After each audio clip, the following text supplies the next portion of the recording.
how we met or what we tell people. Tinder is an app designed for smartphones to connect people based on their attractiveness. By swiping left, you indicate that you are physically attracted to that person. A right swipe means you are not. When two people both swipe left, they are now connected and are able to start instant messaging each other. There are two ways that apps like Tinder can present themselves as solutions for social interactions. First being they provide an instant connection that appeals to a busy lifestyle.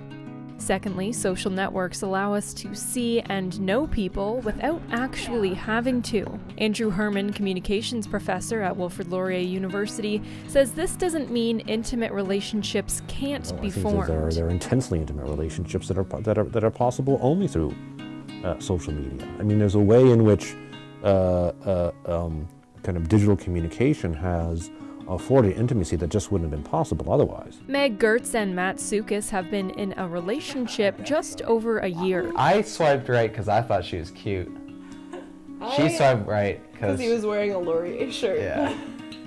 Family Relations and Human Development PhD student Erin Watson says it can create the feeling of being highly connected while still being socially isolated. I think that in this new kind of technologically mediated landscape, there's a fear of missing out. The immediacy of the internet, online communications, and the proliferation of people that are now available at our fingertips. It can be difficult to distinguish quality over quantity. So yeah, I mean, I think that there's a way in which Tinder kind of is part and parcel of a consumerist mentality. There's an idea that if you collect more people, you have greater social worth.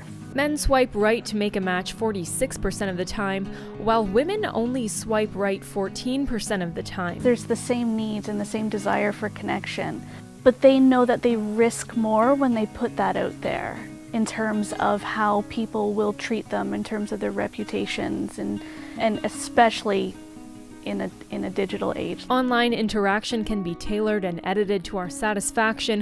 We are easily able to present manicured versions of ourselves, not the authentic, messy reality that creates our identities.